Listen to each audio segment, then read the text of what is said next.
आईच्या हातचा लाडू सुख. नमस्कार मंडळी, मी न्यूट्रिशनिस्ट अनुजा आणि द ग्रीन पंच चॅनलवर तुमचं खूप खूप स्वागत. माझ्याकडे ना काल एक पेशंट आले होते आणि त्यांचं असं म्हणणं होतं की मी आत्तापर्यंत 21 डेज नो शुगर चॅलेंज असे 3-4 वेळा घेतलं आहे.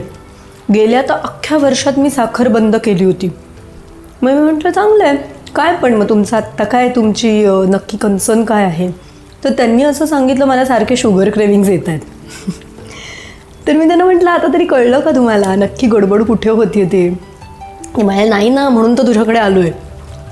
तर हे सांगण्यामागचं कारण असं की जेव्हा आपण असं ठरवतो की मी आजपासून कार्ब्स बंद करणार, शुगर बंद करणार, त्यावेळेस आपण जेव्हा एखादी गोष्ट खाणार नाही म्हणतो तेव्हा आपल्याला त्याचे खूप जास्त क्रेविंग्स यायला लागतात.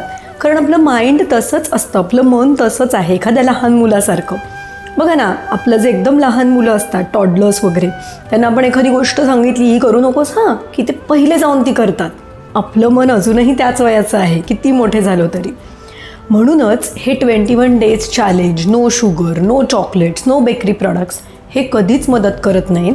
कारण पहिल्या दिवशीच आपल्याला माहीत असतं 22व्या दिवशी किंवा 1 महिना झाल्यावर, 1 वर्ष झाल्यावर आपल्याला परत या गोष्टी करायला मिळणार आहेत. आणि आपण आपली विल पॉवर यूज करून त्या 22व्या दिवसाची फक्त वाट बघत दिवस ढकलत असतो. सो ह्याच फरक आहे बॅलन्स आणि कंट्रोल या 2 शब्दांमधला. हे खूप महत्त्वाचं आहे. आणि म्हणूनच आपण एखादी गोष्ट कंट्रोल करायचा प्रयत्न करतो तर आपल्याकडे विल पॉवर खूप जास्त नसते. ती संपली की आपण परत खूप खायला लागतो, उलट पहिल्यापेक्षा जास्त खातो किंवा जास्त क्रेविंग्ज येतात. आणि म्हणूनच हे 2 शब्द खूप महत्त्वाचे आहेत.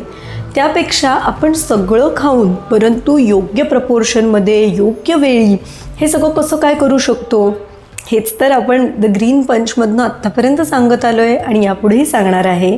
ग्रीन पंचमध्ये प्रत्येक डाएट प्लॅन करताना किंवा प्रत्येक ॲडवाईस देताना, मग ते यूट्यूबवर असेल, इंस्टाग्रामवर असेल, मी या 2 शब्दांचा अगदी काटेकोरपणे विचार करते. तुम्हाला याबद्दल अधिक ऐकायचं असेल आणि ह्या तुमच्या प्रॉब्लेमवर सोल्युशन शोधायचं असेल तर आपली द ग्रीन पंच ही कम्युनिटी तुम्ही नक्की जॉईन करा. आपला चॅनल सबस्क्राईब करा. मी यावर बराच कॉन्टेंट यापुढेही बनवणारच आहे. Stay tuned.